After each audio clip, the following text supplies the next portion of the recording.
presidential victory of Donald Trump, there seems to be a resurgence of Christian values as it pushes against many of society's ills.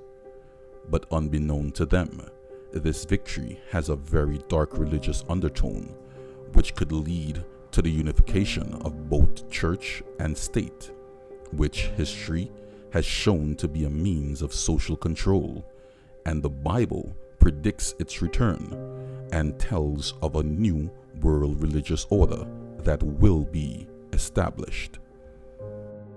For us to understand where things may lead, we must first understand prophetic history, because the Bible tells that history will be repeated.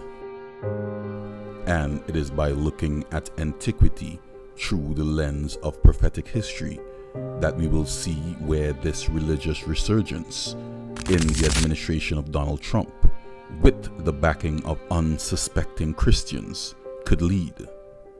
But first, we will delve into the past. The course of history is decided by pivotal battles, social movements, technology, and every once in a while, a baptism.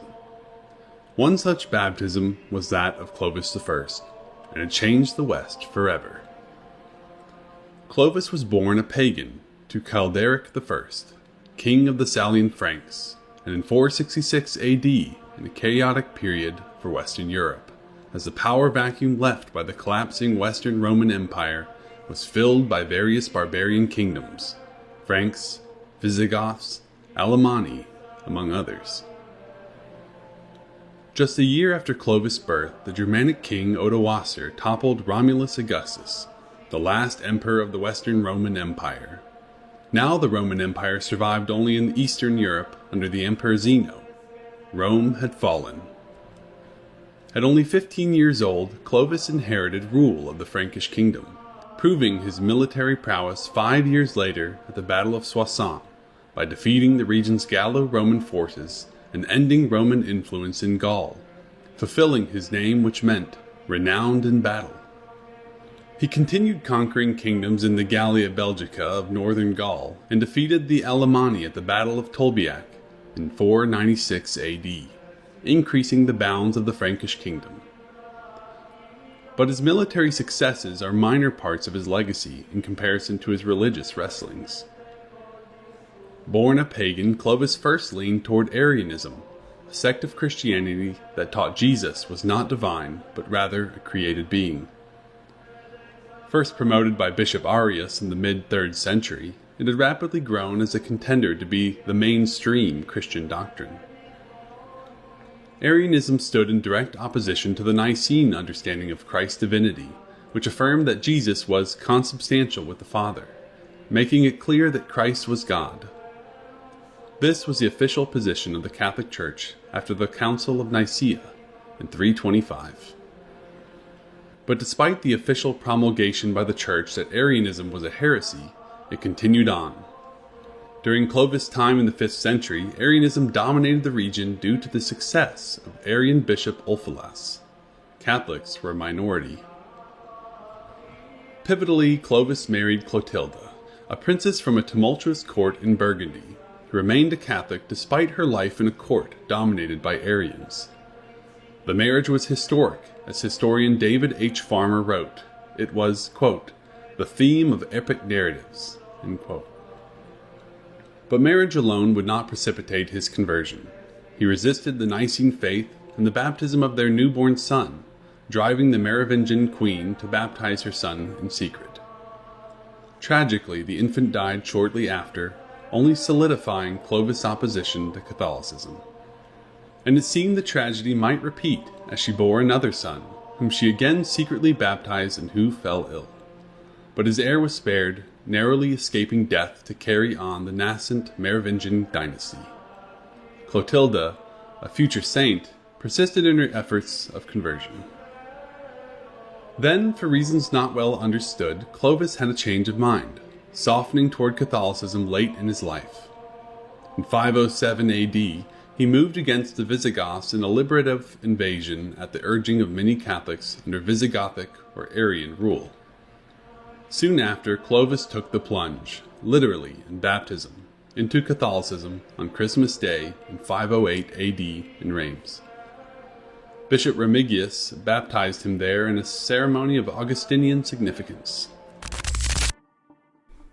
The Bible tells of past, present, and future events, and the history thus presented was foretold in the book of Daniel, and it is the understanding of this history that will give us the foundation to understand things to come. In Daniel chapter 11 verse 31, we see the rise of the papal power, which was marked by the support of King Clovis of France in 508 AD.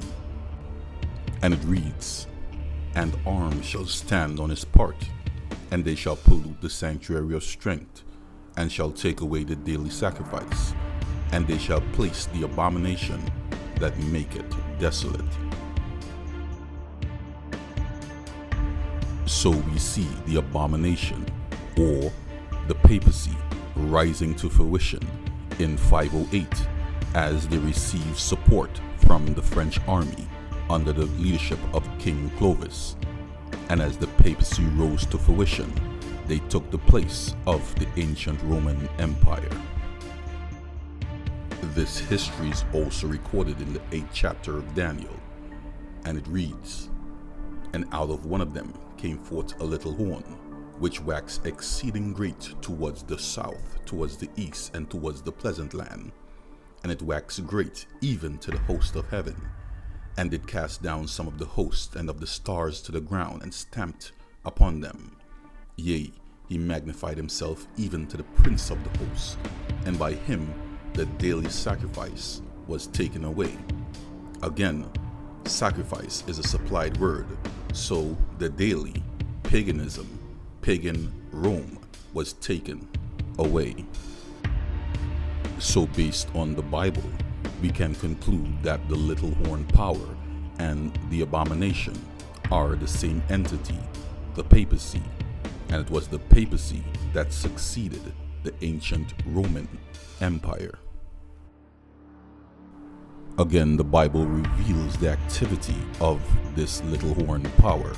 It says, "And they that understand among the people shall instruct many, yet they shall fall by the sword, and by flame, by captivity, and by spoil many days."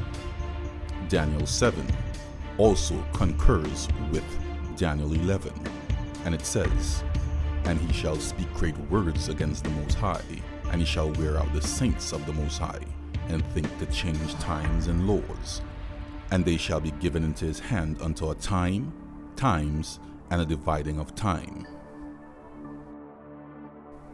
So here we see in both Daniel 7 and Daniel 11 that the little horn, or the abomination that maketh desolate, which is the papacy, persecutes the saints for a specific period of time. And the exact time is captured in Daniel 7:29, and it speaks to time, times, and the dividing of time. But what are these? The Bible translates times to mean Edon, which symbolizes a period of 360 days, which is one Jewish year. So time plus times plus half time would equate to 1,260 days. But it should be noted that in prophecy, each day is given as a year. And both the book of Ezekiel and Numbers lays claim to this. So thus far we have discovered that in 508 the papacy rose to supremacy with the support of King Clovis of France. Thus there was a unification of church power and state power.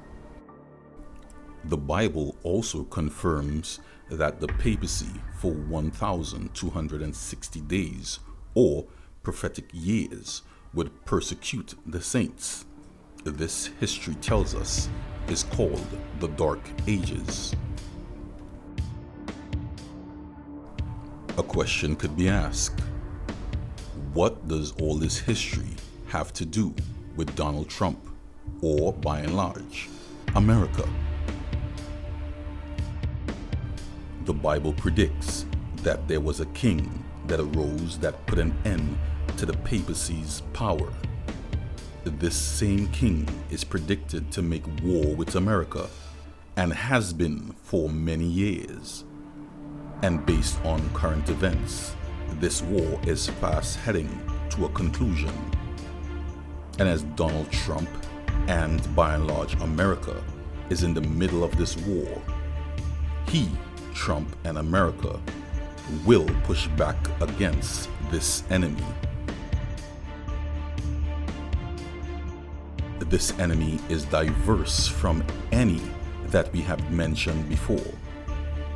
So I ask that you stay tuned, as in our next video we will reveal who is this king.